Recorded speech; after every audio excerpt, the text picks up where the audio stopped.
menjadi salah satu tempat terangker di kota Serang.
Ya udah bawa ke rumah sakit. Ya alhamdulillah tidak tertolong, meninggal.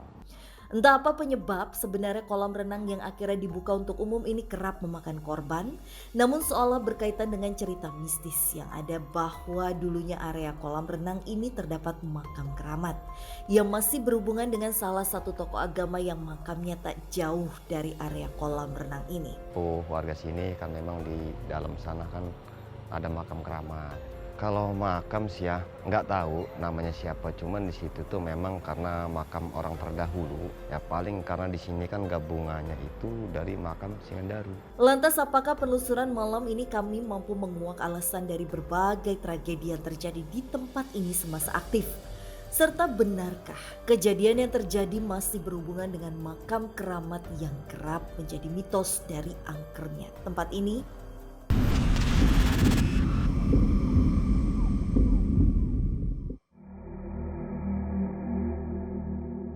Tak ingin melanggar aturan yang ada, kami pun mencoba berziarah terlebih dahulu ke salah satu makam keramat yang berada tak jauh dari area kolam renang. Dan memang sebelum kita masuk ke penelusuran ada beberapa hal yang kami lakukan terlebih dahulu. Karena memang berdekatan dengan tempat ini ada sebuah makam yang dituakan atau mungkin sepuh ya kita sebutnya. Kita minta izin dulu supaya penelusuran kita hari ini bisa berjalan dengan baik adanya. Penelusuran pun dimulai ketika kami memasuki bekas gapura selamat datang. Kolam renang Singgadaru yang ada di daerah Serang, Banten. Yang sebetulnya ini udah cukup lama juga, tepatnya dari tahun 1972. Dari awal masuk, kanan kiri itu disambut sama gapura yang udah identik apa ya? Aku nggak tahu sih itu khas dari daerah mana, tapi yang pasti udah langsung auranya tuh beda aja sebagainya. Berarti memang lokasi ini terbengkalai dengan sendirinya. Betul. Ya sudah lama juga ya Visi sama Tasya. Lihat aja nih di pohonnya besar-besar banget tuh. Iya. Visi, Kenapa? Tasya. Kenapa? Tasya, itu ada sosok deh. Kenapa? Pelan-pelan. Benar saja, seolah disambut oleh sosok penunggu area ini dan Ananda langsung merasakan salah satu kehadiran mereka dan bergegas mendekati sosok tersebut.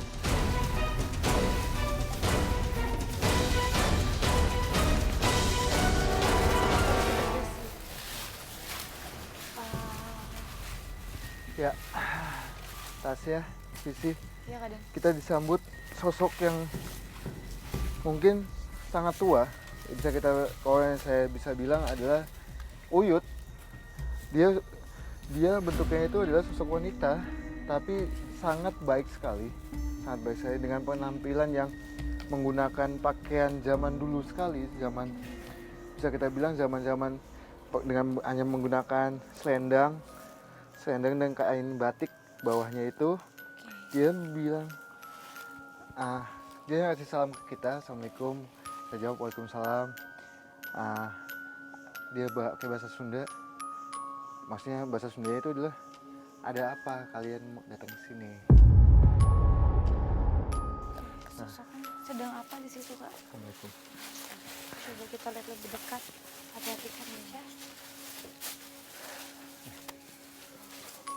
Dia dengan badan bungkuk, tapi dia menggunakan tongkat-tongkat buat pegangan dia supaya dia masih bisa untuk ini. Dia bilang, ya itu. Ya. Dia bilang mau ada apa kesini kayak gitu.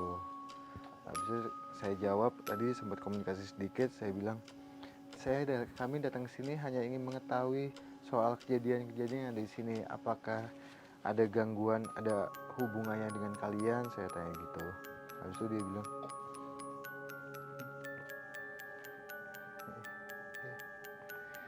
jadi sekilas dia bilang tempatnya sebenarnya ada hubungannya sama salah satu makam yang dituakan. Karena yang namanya di Serang itu kan ya banyak makam-makam kuburan-kuburan masalah perbuyutan begitu ya. Di sekitar sini memang katanya ada sebuah makam dari sepuh mungkin ya, atau yang dituakan. Jadi kejadian-kejadian yang terjadi di tempat ini ada hubungannya dengan makam itu atau?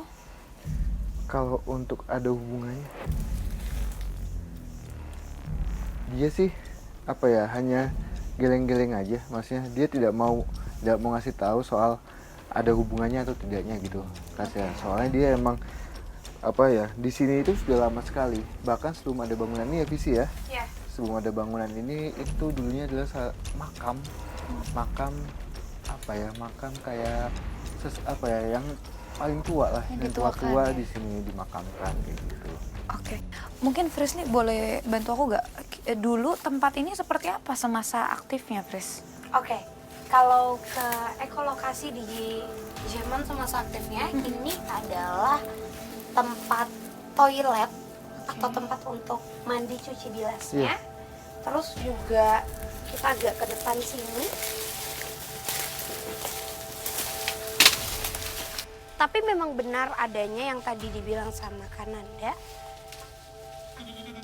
Sosok ini mengiyakan bahwa ini merupakan makam orang-orang yang sempat tinggal di sini, di kampung ini, yang sebenarnya mereka itu merupakan pengikut atau seperti murid-murid dari salah satu tokoh ternama yang dimakamkan tidak jauh dari area ini, yang sebenarnya ini bagian dari makam ya. Karena yang aku lihat kalau di zaman dulu makamnya itu ada space-nya gitu Kak, antara satu makam dengan makam lainnya tuh jaraknya bisa sejauh ini, titik sini dan juga di sini.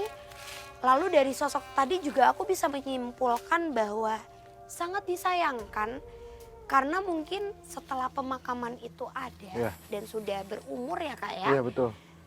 Tidak adanya seperti izin untuk pemindahan atau komunikasi yang seperti perizinan secara langsung ke makam yang berkaitan, lalu dibangunlah tempat ini. Jadi menurut aku perizinannya juga masih belum yang sejelas dan setertata itu, sehingga mungkin sosok di sini kalau yang dulunya sering ngelihat sosok ini kayak ada penampakan di bagian depan sini, ada sosok ibu-ibu yang berdiri, atau ada yang ngelihat seperti sosok laki-laki gitu ya Kak ya, berdiri hanya. Ini kan jalur ya, ini jalan kita menuju ke lokasi.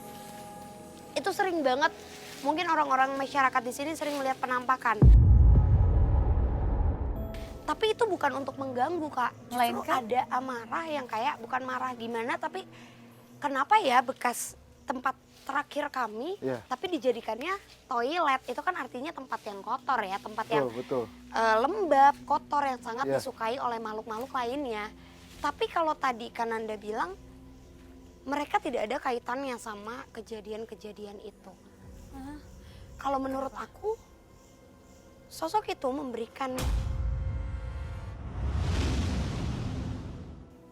entah itu gambaran atau kilas balik yang singkat, bahwa ada sosok lain yang menyebabkan peristiwa di mana sampai banyak nyawa yang melayang di tempat ini.